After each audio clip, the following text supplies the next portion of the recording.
کہتے ہیں کہ ایک دن ایک چور کو راستے میں ایک بٹوا ملا جس میں بہت سے پیسے تھے۔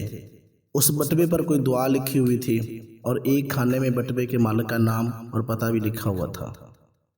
چور نے وہ بٹوا ثابت اس کے مالک کے حوالے کر دیا۔